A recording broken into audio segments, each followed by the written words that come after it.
찬송가 중에서 웬 말인가 날 위하여 주 돌아가셨네, 이 벌레 같은 날 위에 주님이 해받으셨다라는 그런 내용의 가사가 있습니다.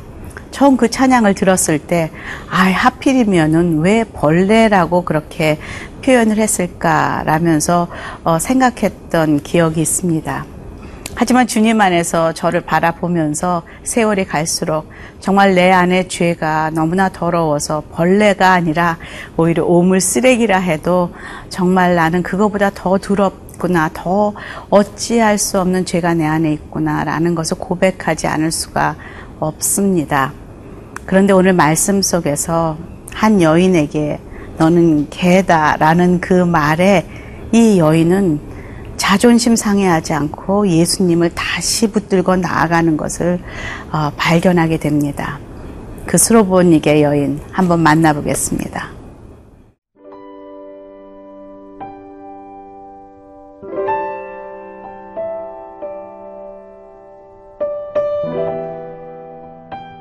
마가복음 7장 24절에서 37절 말씀입니다. 예수께서 일어나사 거기를 떠나 두로 지방으로 가서 한 집에 들어가 아무도 모르게 하시려 하나 숨길 수 없더라. 이에 더러운 귀신 들린 어린 딸을 둔 한 여자가 예수의 소문을 듣고 곧 와서 그 발 아래 엎드리니 그 여자는 헬라인이요 수로보니게 족속이라. 자기 딸에게서 귀신 쫓아내 주시기를 간구하거늘 예수께서 이르시되 자녀로 먼저 배불리 먹게 할지니 자녀의 떡을 취하여 개들에게 던짐이 마땅치 아니하니라. 여자가 대답하여 이르되 주여 올소이다마는 상 아래 개들도 아이들이 먹던 부스러기를 먹나이다. 예수께서 이르시되 이 말을 하였으니 돌아가라. 귀신이 네 딸에게서 나갔느니라 하시매 여자가 집에 돌아가 본즉 아이가 침상에 누웠고 귀신이 나갔더라. 예수께서 다시 두로 지방에서 나와 시돈을 지나고 데가볼리 지방을 통과하여 갈릴리 호수에 이르시매 사람들이 귀먹고 말 더듬는 자를 데리고 예수께 나와 안수하여 주시기를 간구하거늘 예수께서 그 사람을 따로 데리고 무리를 떠나사 손가락을 그의 양귀에 넣고 침을 뱉어 그의 혀에 손을 대시며 하늘을 우러러 탄식하시며 그에게 이르시되 에바다 하시니 이는 열리라는 뜻이라. 그의 귀가 열리고 혀가 맺힌 것이 곧 풀려 말이 분명하여졌더라. 예수께서 그들에게 경고하사 아무에게도 이르지 말라 하시되 경고하실수록 그들이 더욱 널리 전파하니 사람들이 심히 놀라 이르되 그가 모든 것을 잘하였도다.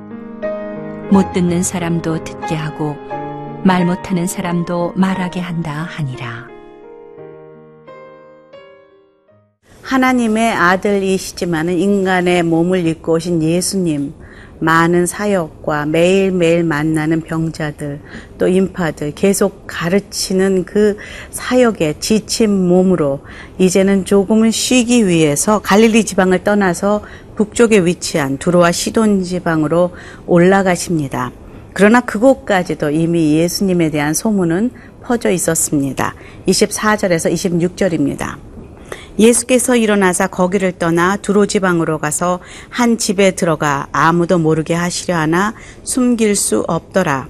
이에 더러운 귀신 들린 어린 딸을 둔 한 여자가 예수의 소문을 듣고 곧 와서 그 발 아래에 엎드리니 그 여자는 헬라인이요 스로보니게 족속이라 자기 딸에게서 귀신 쫓아내 주기를 간구하거늘. 여기 25절에 보니까 소문을 듣자마자 곧 와서 라는 표현을 보면은 이 여인은 이방 여인이지만 귀신 들린 딸을 고치고자 하는 그런 갈망으로 예수님을 간절히 기다렸던 것을 알 수가 있습니다. 그래서 그 소문을 듣자마자 곧 일어나서 예수님에게 뛰어왔던 것이죠. 아마 모든 방법을 다 써봤을 것입니다. 하지만 아무런 세상 방법으로 자신의 딸이 고쳐지지 않음을 알고 예수님만이 자신의 딸을 구원하고 고치실 수 있다라는 강렬한 믿음을 가진 이 여인. 사실 수많은 사람들 앞에서 예수님에게 나오는 것, 그것도 이방 여인이 이렇게 나온다는 것은 쉽지 않은 상황입니다. 하지만 이 여인은 아무런 그 수치와 부끄러움을 느끼지 않고 예수님의 소리를 예수님에게 그 예수님의 이름을 소리 높여 외치면서 나아가고 있습니다. 동일한 사건이 마태복음의 15장 22절에 기록되어 있는데요. 그때 이 여인이 가나안 여자 하나가 그 지경에서 나와서 소리질러 가로되 주 다윗의 자손이여 나를 불쌍히 여기소서 내 딸이 흉악히 귀신 들렸나이다 하되. 이 여인은 그 당시에 그 귀신 들린 병이라는 게 얼마나 부끄러운 병인데 그것도 이방 여인이 자신의 딸의 병을 대신해서 소리치며 사람들의 손가락질과 예수님에게 못 나오게 하는 그 제자들의 제지도 아랑곳하지 않고 정말로 소리치며 주님 앞에 나오는 여인을 보면서 정말 이 여인 안에 주님을 향한 갈망이 있다라는 것, 주님만이 구원이라는 그 믿음이 있다는 것을 우리가 느낄 수가 있습니다. 이렇게 어렵게 나온 예수님에게, 이 여인에게 가장 큰 장애는 바로 이 여인을 향한 예수님의 거절하는 태도였습니다. 27절 보겠습니다. 예수께서 이르시되 자녀로 먼저 배불리 먹게 할지니 자녀의 떡을 취하여 개들에게 던짐이 마땅치 아니하니라. 예수님의 이러한 반응은 예상치 못한 반응이었으리라 생각됩니다. 사실 먼저 유대인에게 복음이 전해지고 그 다음에야 이방인에게 전해질 것이라는 이 말씀은 하나님의 주권 안에서 정해진 순리입니다. 순서입니다. 그럼에도 불구하고 이런 거절감, 무안함, 절망감, 이분이 소문으로만 듣던 그 사랑의 예수님 맞는가? 구원의 예수님 맞는가? 어쩌면 안 고쳐주시려면 말지 나에게 개라는 표현을 쓰는가? 라고 자존심이 상해서 돌아갈 수도 있으려만, 아니 저 같으면 그랬을 것 같은데 이 여인의 반응은 놀랍습니다. 28절 보니까 여자가 대답하여 이르되 주여 올소이다마는 상아리 개들도 아이들이 먹던 부스러기를 먹나이다. 이 여인은 결코 물러나지 않았습니다. 그리고 예수님을 끝까지 붙들며 개도 부스러기 먹지 않습니까? 예수님은 정말 유대인들의 그 믿음 없음을 한탄하고 계속 사역하고 오다가 이방 여인의 이런 믿음을 보고 놀랍니다. 그래서 29절에 이르시되 돌아가라 귀신이 내 딸에게서 나갔느니라 하시매 여자가 집에 돌아가 본즉 아이가 침상에 누웠고 귀신이 나갔더라. 저는 이 여인의 겸손함을 봅니다. 예수님 앞에 나아갈 때 낮아짐, 겸손함으로 나아가는 것, 이것이 주의 응답을 받는 지름길이구나, 그런 생각을 합니다. 우리는 종종 하나님 앞에 안 들어주시면 안 됩니다. 이거는 꼭 들어주셔야 됩니다. 안 들어주시면 저 교회 안 나갑니다.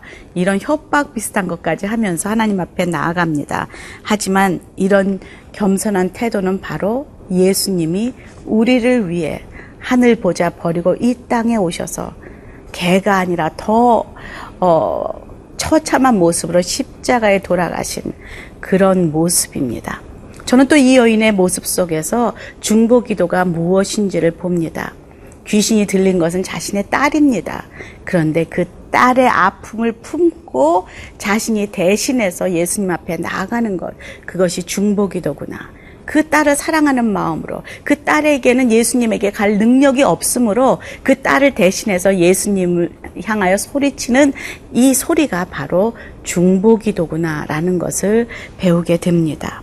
그리고 그 자신이 그 아픔을 뒤집어 쓰고 기도하는 이 모습, 마치 모세처럼 바울처럼 민족의 죄를 쓰고 하나님 앞에 나아갔던 모습입니다. 오늘도 혹시 내가 품어야 할 내 주변에 귀신 들린 딸은 없는지, 나에게 귀신 들린 딸은 누구인지 하나님께서 저희 자신에게 점검하라 하십니다.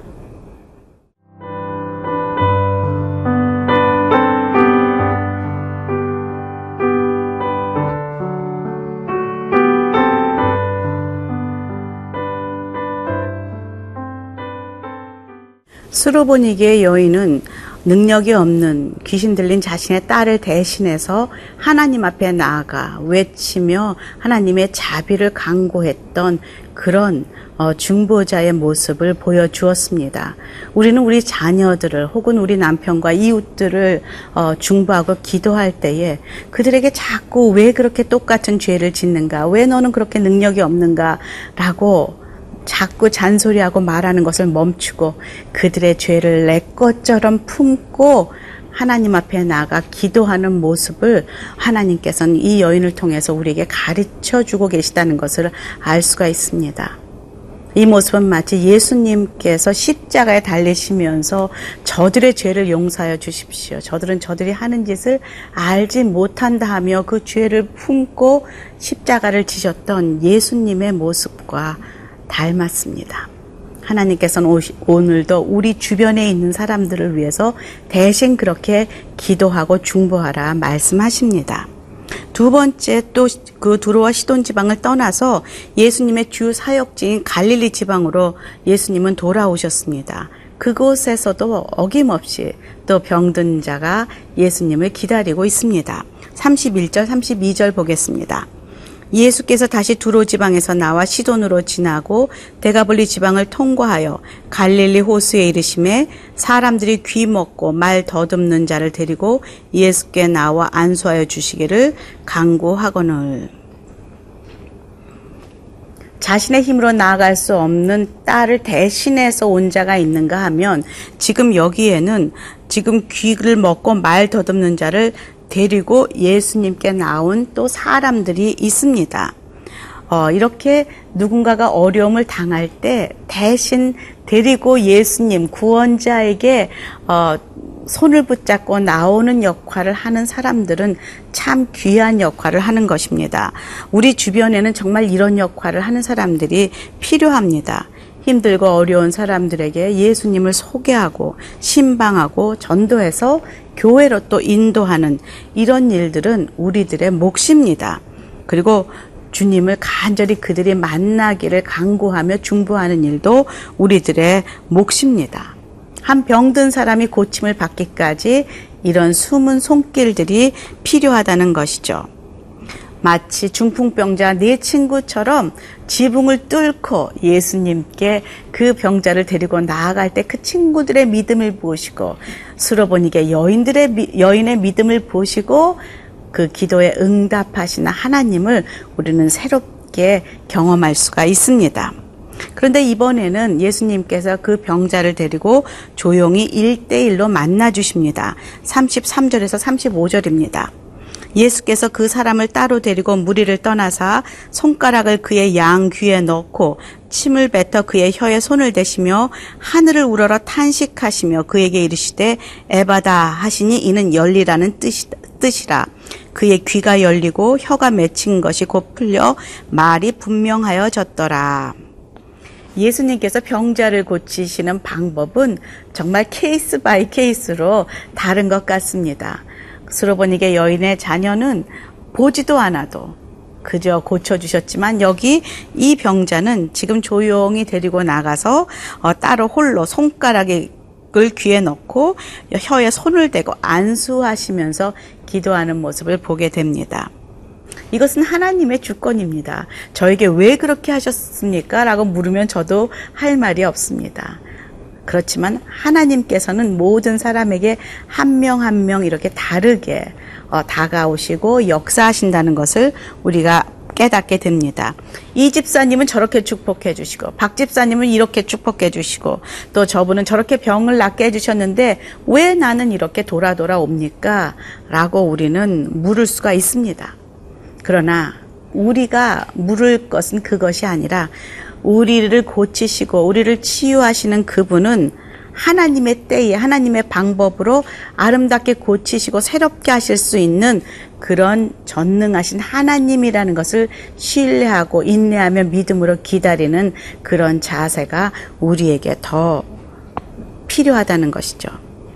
다 에바다 하실 때 열리는 그 능력의 하나님, 그 주님을 신뢰하는 태도가 우리에게는 필요합니다. 그런데 주님은 이렇게 기적을 계속 베푸시면서도 소문이 나지 않기를 바라십니다. 그래서 이렇게 말씀하시죠.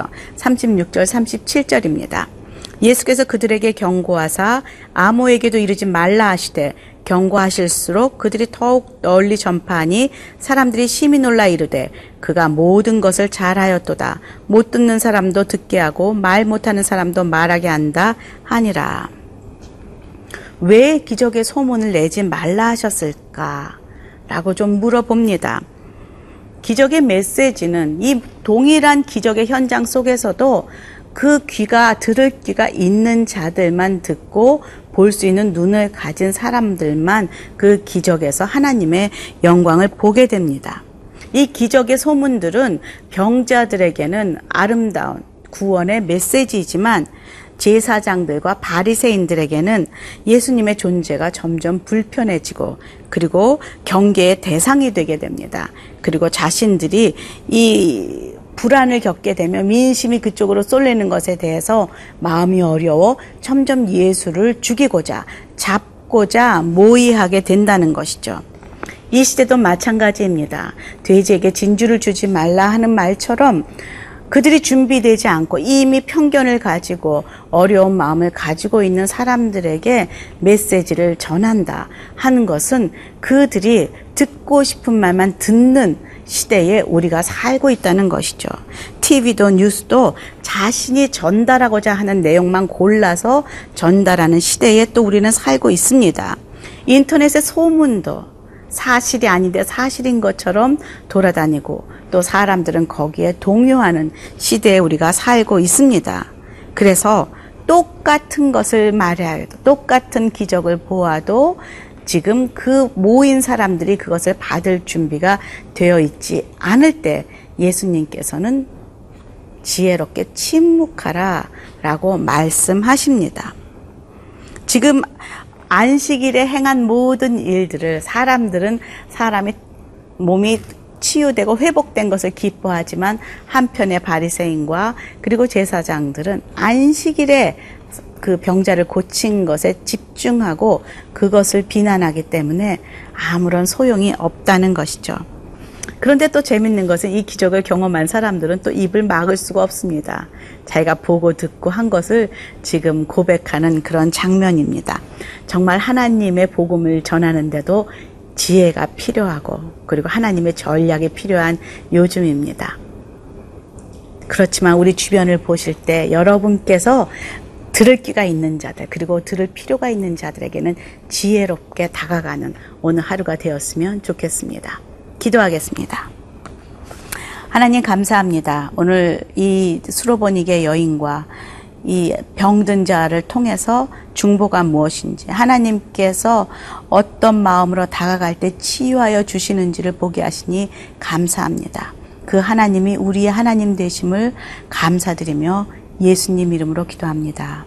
아멘.